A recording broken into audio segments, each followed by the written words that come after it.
Good evening. हम लोग आज अपना डीपीएस 6 का डिस्कशन कर रहे हैं। डीपीएस 6 के डिस्कशन से पहले मैं कुछ चीज़ें कह दूं। आप लोगों ने मेरे ख्याल में अब तक टेस्ट शेड्यूल अपना देख लिया होगा, तो अकॉर्डिंगली उसे प्रिपेयर करना शुरू करें। आप लोग का जो पहला टेस्ट है वो अगले हफ्ते है, तो उसके लिए पढ़ाई कर लें, उसके लिए रिवाइज कर लें अपने सारे टॉपिक्स और उसे लें। टेस्ट तीनों सब्जेक्ट का होगा, पीसीबी का सिलेबस आप देख ही चुके हैं। तो स्टार्ट करते हैं हम लोग अपनी डीपीएस का डिस्कशन। क्वेश्चन नंबर फर्स्ट के लिए बात करें। इस क्वेश्चन में कहा गया था वेवलेंथ एक ऐसे रेडिएशन की जब इलेक्ट्रॉन थर्ड से सेकंड शेल में जंप करता है हाइड्रोजन एटम के, तो वो होती है लैम्डा नॉट। तो हमारे पास रिलेशन आ जाएगी 1/λ0 r 1/2 का स्क्वायर माइनस 1/3 का स्क्वायर। क्वेश्चन में आगे कहा गया कि जब इलेक्ट्रॉन जंप करे फोर्थ से सेकंड ऑर्बिट में तो वेवलेंथ एमिटेड कितना होगा। तो हमें फॉर्मूला पता है 1/λ equals r z square 1/n1 square minus 1/n2 square. क्योंकि हाइड्रोजन एटम है तो z1 हो जाएगा।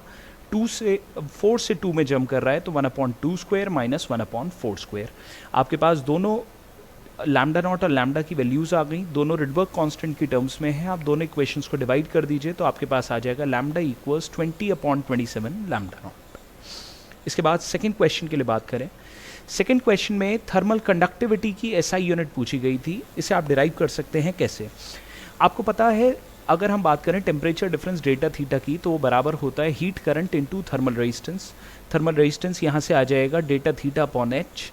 और यहीं पर अगर बात करी जाए आर का फॉर्मूला बराबर होता है एल अपॉन के ए। तो यहाँ से के की वैल्यू को अगर मैं लिखूँ तो आ जाएगा एच इंटू एल अपॉन डेटा theta into A. Heat current होता है heat generated per unit time, यानी उसकी यूनिट पावर जैसी हो गई तो हो गई वॉट, लेंथ की मीटर, डेटा थीटा हो गया केल्विन में और एरिया हो गया मीटर स्क्वायर। तो यहाँ से हमारे पास इसकी एसआई यूनिट आ जाती है वॉट पर मीटर पर केल्विन। क्वेश्चन नंबर थर्ड के लिए बात करें। इस केस में कहा गया एक प्लेन मिरर पर एक रे ऑफ लाइट इंसिडेंट हो रही है 30 डिग्री के एंगल पे, उसका एंगुलर डेविएशन कितना होगा। एंगुलर डेविएशन का आपको फॉर्मूला पता है 180 degree minus twice of angle of incidence. Angular deviation क्या होता है, लाइट रे जिस डायरेक्शन में जा रही हो, रिफ्लेक्शन के बाद वो कितने एंगल पर चली गई या वो अपने ओरिजिनल पाथ से कितना एंगल डेविएट हो गई, that is called angular deviation. तो इसका आंसर होगा 180 डिग्री माइनस 2 इंटू 30 यानी 180 माइनस 60 जो कि आ जाएगा 120 डिग्री।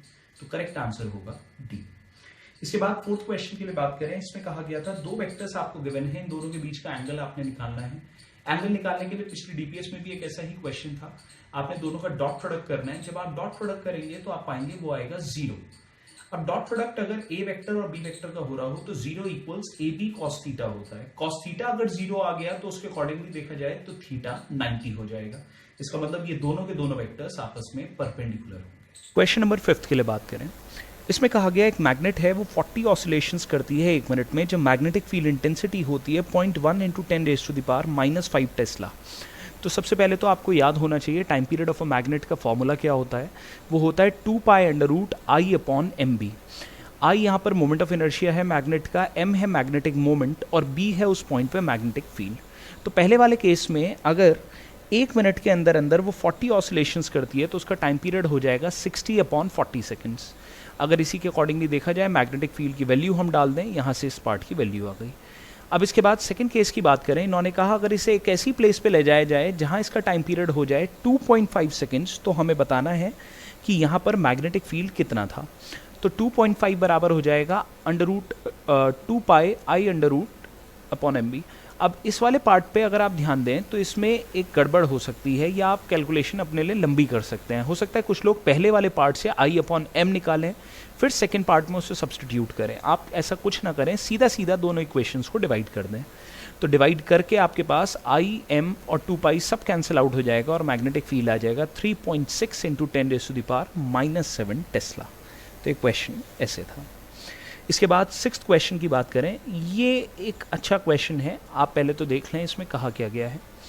सिक्स्थ क्वेश्चन में आपसे कहा गया कि एक बॉल है जिसे वर्टिकली ऊपर फेंका आपने किसी टार के टॉप से विद स्पीड u, इनफैक्ट टार के बॉटम से मानिए। अब क्वेश्चन में कहा गया कि एक सर्टेन हाइट h पहुंचती है, मान लीजिए इसे ग्राउंड से फेंका गया था, ये h हाइट पर पहुंची जो इन्होंने कहा है इसकी मैक्सिमम हाइट से कम है इन टाइम t1। उसके बाद इन्होंने हमसे ये कहा कि ये h हाइट से ग्राउंड को दोबारा स्ट्राइक करेगी इन टाइम t2। तो अगर इसके हिसाब से देखा जाए तो सबसे पहले तो मैं ये निकाल सकता हूँ, अगर हाईएस्ट पॉइंट a था और जो पॉइंट था जो ज़मीन से h हाइट पर था वो अगर b, तो टाइम ए से बी तक का हो जाएगा T2 माइनस T1, ये तो हो गया ये सारा टाइम, और ए से बी तक का टाइम उसका हाफ हो जाएगा।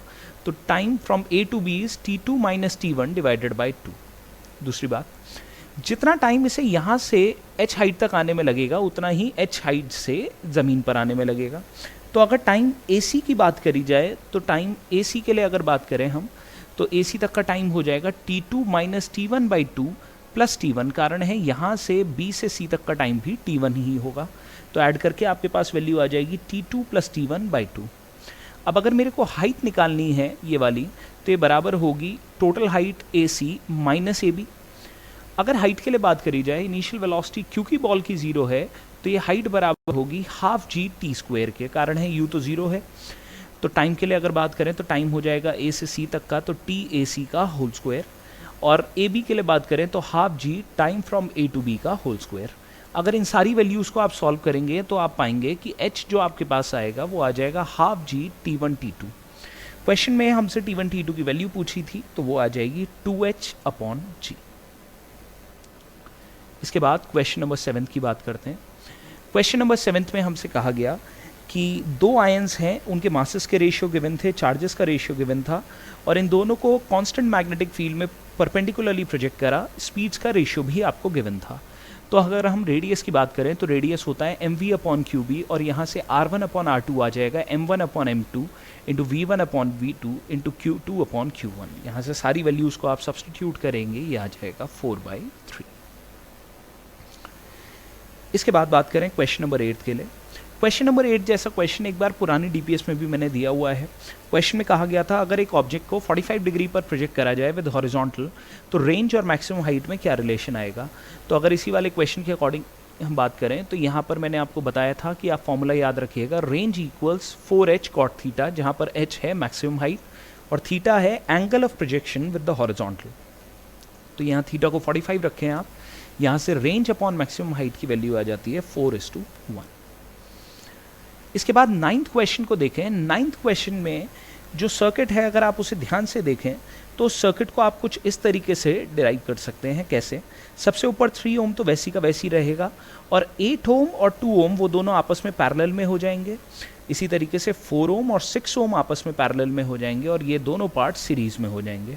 तो जब आप इफेक्टिव रेजिस्टेंस निकालेंगे, पहले 8 और 2 को पैरेलल में करिए, फिर 6 और 4 को पैरेलल में करिए, इन दोनों को फिर सीरीज में करें। ऊपर 3 ओम ये वाला पार्ट और 6 ओम, फिर तीनों को पैरेलल में करके आपको इक्विवेलेंट रेजिस्टेंस मिल जाएगा। इसके बाद करते हैं क्वेश्चन नंबर 10 के लिए बात। क्वेश्चन नंबर 10 में आपको फ्री बॉडी डायग्राम बनाना पड़ेगा। फ्री बॉडी डायग्राम कुछ इस तरीके से बनेगा। क्वेश्चन में कहा गया था एक 40 न्यूटन के वजन का ब्लॉक है, इसे 2 धागों से हमने कनेक्ट कर रखा है। एक धागा तो है हॉरिजॉन्टल और दूसरा धागा हॉरिजॉन्टल से 30 डिग्री के एंगल पे इंक्लाइंड है। हमें बताना है ये जो छत से धागा बंधा हुआ है जो कि 30 डिग्री पे इंक्लाइन था, उसमें टेंशन कितनी होगी। तो अगर इसके हिसाब से बात करी जाए तो यहाँ पर आप देखें T1 को मैंने इस डायरेक्शन में लिया, T2 इस तरफ आएगा। T1 का एक कंपोनेंट होगा T2 cos 30 जो हॉरिजॉन्टल डायरेक्शन में होगा, जो कि बैलेंस करेगा T2 को। तो T1 cos 30 बराबर T2 आ जाएगा।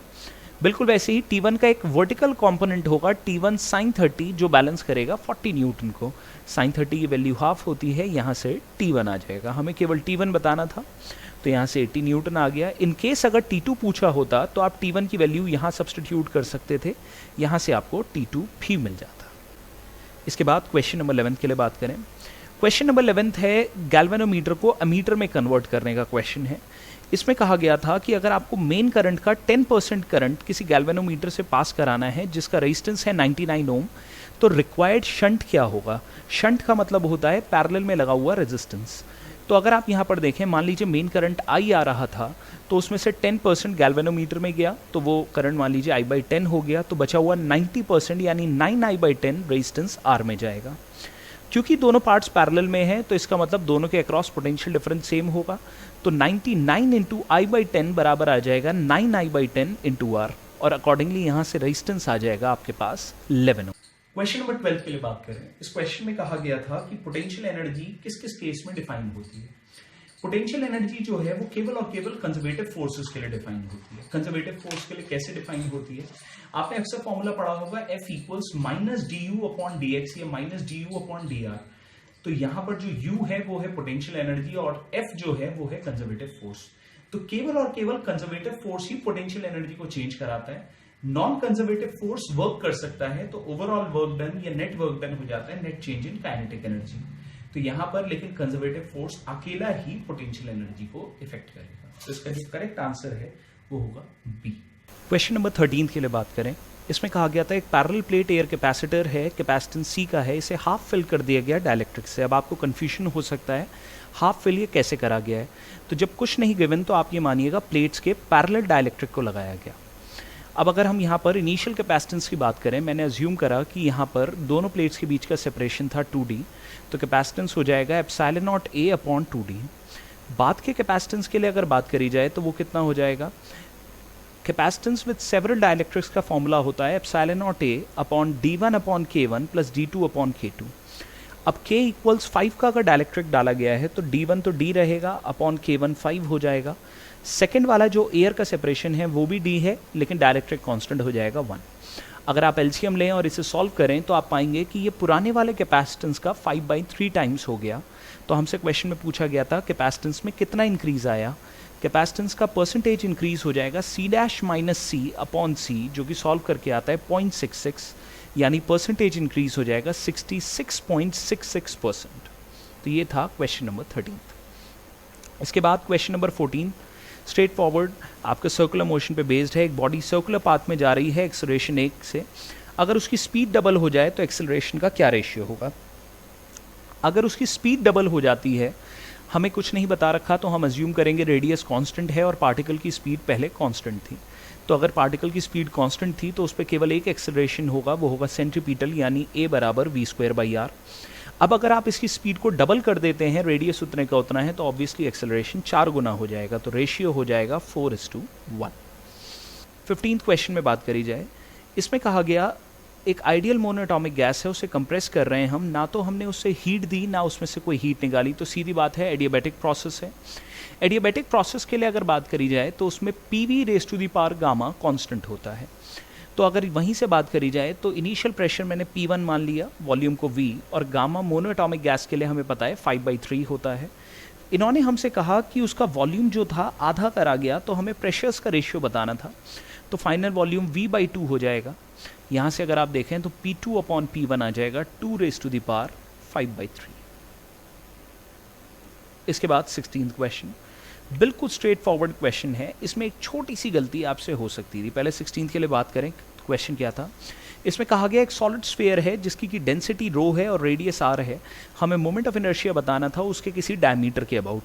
मोमेंट ऑफ इनर्शिया आएगा उसका 2/5 mr²।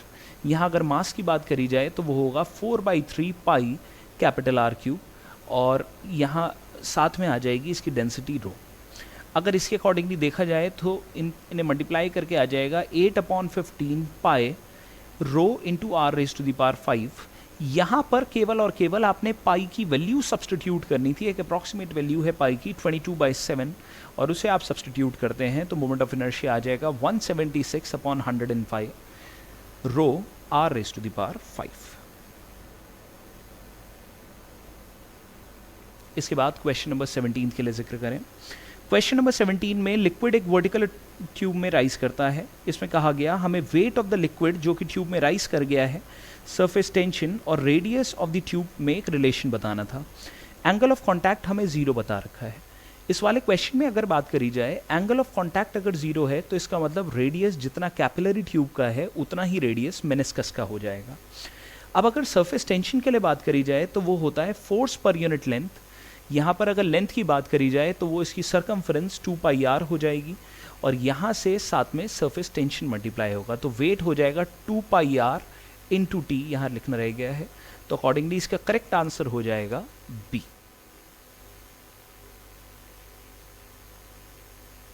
क्वेश्चन नंबर 18 के बारे में बात करी जाए। एक प्लैनेट है, वो सन के अबाउट घूम रहा है और क्लोजेस्ट डिस्टेंस जब उसका सन से d1 है तो उसकी वेलोसिटी है v1। जब वो मैक्सिमम दूरी पर होगा तो उसकी स्पीड कितनी होगी। केपलर लॉ के अकॉर्डिंगली अगर बात करी जाए तो सेकंड केपलर लॉ ये होता है कि जब भी कोई प्लैनेट सन के अबाउट घूमेगा तो उसका एंगुलर मोमेंटम कंजर्व्ड होगा। तो इसका मतलब mvr इज कांस्टेंट, तो इसका मतलब m1 v1 d1 is equal to m2v2 जहाँ मैंने v2 मान ली जब वो मैक्सिमम डिस्टेंस d2 की दूरी पर था सन से, तो जो स्पीड थी।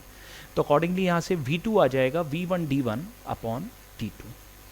इसके बाद क्वेश्चन नंबर 19। ये शब्द थोड़ा सा नया हो सकता है आप लोग के लिए।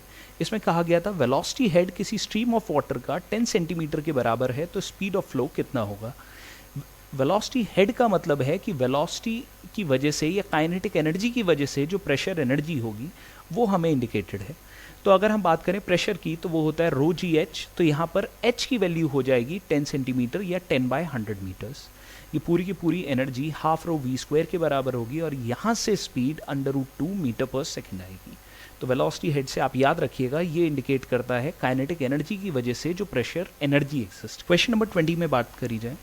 इस क्वेश्चन में कहा गया था 1/4 लेंथ किसी स्प्रिंग का जिसका कि फोर्स कांस्टेंट कैपिटल के था, आपने उसे कट कर दिया। फोर्स कांस्टेंट अब बचे हुए स्प्रिंग का कितना होगा। तो इस वाले क्वेश्चन में मैंने अज्यूम करा कि हमने स्प्रिंग के दोनों एंड्स पे एफ फोर्स लगाया और इसकी टोटल लेंथ थी इनिशियली स्प्रिंग की एल। अब अगर इसमें से l/4 का पार्ट काट दिया जाए तो यहाँ बचे हुए पार्ट का स्प्रिंग कांस्टेंट मैंने k1 अज्यूम करा। सबसे पहली बात तो ये जो ये फोर्स होगा ये बराबर होगा स्प्रिंग कांस्टेंट इनटू इलोंगेशन, और इलोंगेशन को मैंने मान लिया स्प्रिंग में पहले था x। अब आप एक बात सोच के देखें कि ये जो फोर्स है ये तो हर पार्ट पे उतना ही होगा। तो जितना पार्ट स्प्रिंग का काटने के बाद बाकी रह गया है, अगर उसका स्प्रिंग कांस्टेंट k1 था तो k1 इंटू उतने पार्ट का इलोंगेशन भी इसी फोर्स के बराबर आना चाहिए। अगर x था टोटल स्प्रिंग में इलोंगेशन तो 3/4 लेंथ में इलोंगेशन भी 3/4 हो जाएगा। तो अगर आप यहाँ से सॉल्व करें तो स्प्रिंग कांस्टेंट k1 आ जाएगा 4k/3। इसका मतलब ये हो गया स्प्रिंग को कट करने के बाद स्प्रिंग कांस्टेंट बढ़ गया। इस बात को याद रखिएगा, जब भी कोई स्प्रिंग काटा जाएगा तो उसका स्प्रिंग कांस्टेंट बढ़ेगा। ये था हमारा DPS 6 का डिस्कशन।